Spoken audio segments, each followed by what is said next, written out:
देख रहे हैं न्यूज़ 7 हिंदी, राष्ट्र प्रथम। सहारनपुर में विकास परियोजनाओं के शिलान्यास और उद्घाटन कार्यक्रम के दौरान मुख्यमंत्री योगी आदित्यनाथ ने बेसिक शिक्षा व्यवस्था को लेकर बड़ी बातें कही। उन्होंने कहा कि 2017 में केवल 36% स्कूली बुनियादी सुविधाओं से पूरी तरह लैस थे, जहां शौचालय, पेयजल, बिजली, फर्नीचर जैसी सुविधाएं नहीं थी। सीएम योगी ने बताया है कि इसके बाद सरकार ने ऑपरेशन कायाकल्प शुरू किया, जिसके तहत स्कूलों में सुविधाओं को सुधारने का व्यापक अभियान चलाया गया। उन्होंने कहा कि जनप्रतिनिधियों, अधिकारियों और समाज के सहयोग से स्कूलों को पूर्ण संतृप्ति की दिशा में आगे बढ़ाया गया है। मुझे याद है 2017 में बेसिक शिक्षा परिषद में केवल 36% विद्यालय ही पूरी तरह संतृप्त माने जा रहे थे। टॉयलेट नहीं थे, पेयजल की व्यवस्था नहीं थी,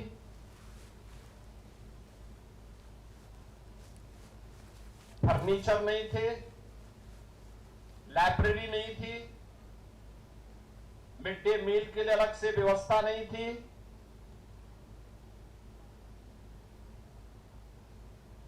लाइट की व्यवस्था भी नहीं थी। हम लोगों ने तब ऑपरेशन कायाकल्प चलाया था। ऑपरेशन कायाकल्प में मैंने सभी जनप्रतिनिधियों से, सभी अधिकारियों से, उद्यमियों से अपील की थी कि ऑपरेशन कायाकल्प में बेसिक शिक्षा परिषद के स्कूलों में व्यापक रूप से सुविधाएं उपलब्ध करवा करके उनके संतृप्तिकरण के लक्ष्य को पूरा किया जाए। उसके पैरामीटर तय किए गए। हर स्कूल में बालक और बालिकाओं के लिए अलग अलग टॉयलेट हो, पेयजल की व्यवस्था हो, मिड डे मील में जो कुछ भी उन बच्चों को मिलता है हर दिन के आइटम पहले से तय हो, हर बच्चे के पास वहां पर स्मार्ट क्लास भी हो, डिजिटल लाइब्रेरी हो, हर बच्चे को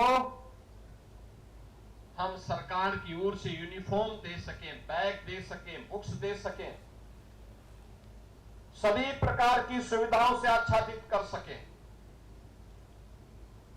छात्र और शिक्षक के रेशियो को ठीक किया जा सके और इसके लिए अभियान प्रारंभ किया गया। मुझे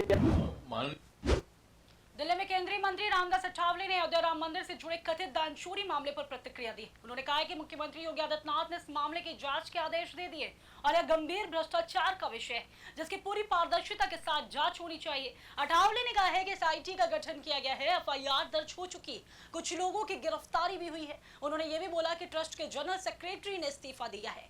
केंद्रीय मंत्री ने स्पष्ट किया है कि दोषियों को कड़ी से कड़ी सजा मिलनी चाहिए और किसी भी तरह की अनियमितता बर्दाश्त नहीं की जाएगी।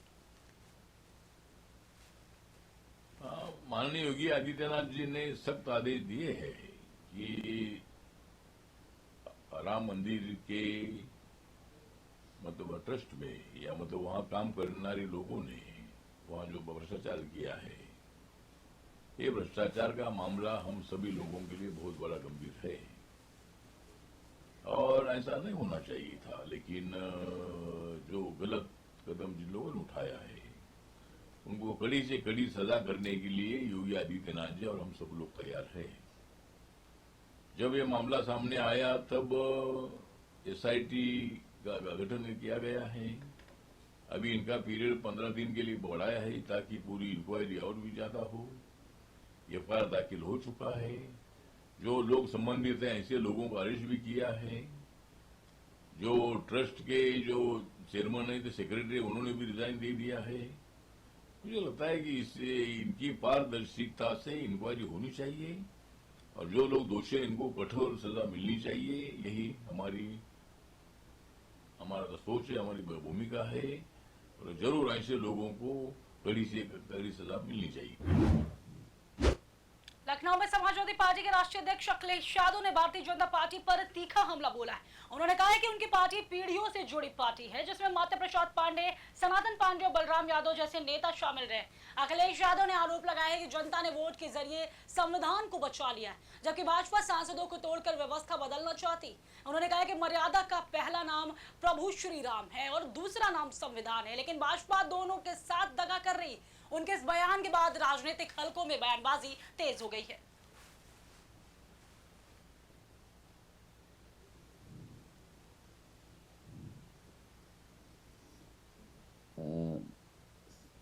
आदरणीय सनातन पांडे जी, आदरणीय माता प्रसाद पांडे जी और आदरणीय बलराम यादव जी, या जितने लोगों को आप स्टेज पे देखते हो, ये सब पीढ़ियों से जुड़े लोग हैं।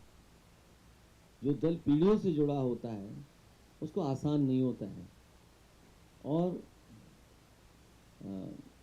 इसमें तो वो बस अब जानते हो, बाकी बातें क्या बोलना, हमसे बेहतर आप जानते हो। और जो जनता ने वोट से बचा लिया, जो जनता ने वोट से संविधान बचा लिया, अब बीजेपी सांसदों को तोड़ करके संविधान बदलना चाहती है। और ये बड़ा सवाल है, और यूँ तो हम कहें कि मर्यादा का पहला नाम तो पहला भगवान प्रभु श्री राम है और दूसरा नाम मर्यादा का संविधान है, और भारतीय जनता पार्टी तो दोनों को दगा दे रही है।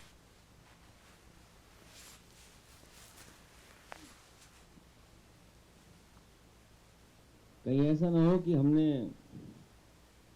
11 जुलाई तो बताई है ट्रस्टी मीटिंग, अभी साल नहीं बताया है,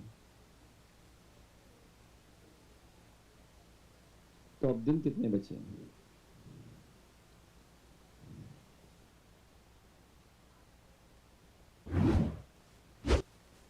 केंद्रीय मंत्री अश्विनी वैष्णव ने बताया है कि केंद्रीय कैबिनेट ने दिल्ली की बहुप्रतीक्षित 6 लेन द्वारका टनल परियोजना को मंजूरी दे दी। उन्होंने कहा कि करीब 8 किलोमीटर लंबी टनल दिल्ली के लिए एक नया यातायात कॉरिडोर तैयार करेगी और लंबे समय से चली आ रही मांग को पूरा करेगी। वैष्णव ने कहा है कि परियोजना के निर्माण के दौरान दिल्ली क्षेत्र को किसी भी तरह का नुकसान नहीं पहुंचने दिया जाएगा और टनल का निर्माण पर्यावरणीय मानकों का पूरी तरह पालन करते हुए किया जाएगा। उन्होंने बताया कि प्रधानमंत्री नरेंद्र मोदी की अध्यक्षता में हुई कैबिनेट बैठक में इस प्रस्ताव को मंजूरी दी गई है।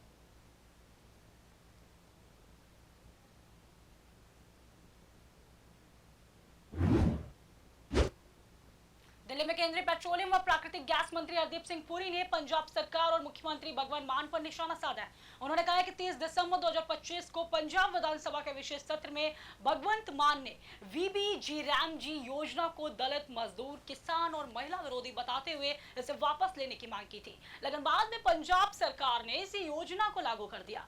हरदीप पुरी ने आरोप लगाया कि पंजाब की आर्थिक स्थिति खराब होने के कारण सरकार को अपना रुख बदलना पड़ा। उन्होंने दावा किया कि आज पूरे देश में इस योजना की सराहना हो रही है।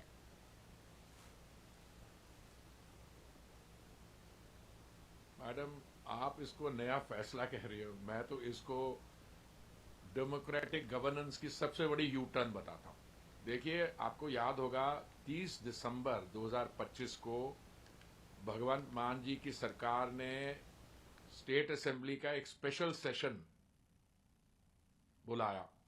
उस स्पेशल सेशन के दौरान उन्होंने कहा कि ये जो जी राम जी केंद्र की योजना आई है, जिसके तहत 125 दिन का ग्रामीण क्षेत्र में हमारे भाइयों और बहनों को काम मिल सकता है, ये है दलित विरोधी, मजदूर विरोधी, किसान विरोधी, महिला विरोधी, और ये ब्लैक लॉ, इसको वापस लेना चाहिए। कब किया इन्होंने? 30 दिसंबर 2025। अभी 6 महीने बाद बिल्कुल यू टर्न, और यू टर्न भी इतना जबरदस्त कि उसको लागू कर दिया, अनाउंस करके 1 जुलाई से लागू कर दिया। क्यों किया? क्योंकि इनकी आर्थिक व्यवस्था जो है पंजाब की, वो डूब रही है। मैं आपको कुछ आंकड़े देता हूं जो मैंने देखे हैं। इन्होंने पंजाब में इनकी जो डेट है, इस डेट को 2026-27 के बजट में पंजाब की total debt has skyrocketed to 4.07 lakh crore.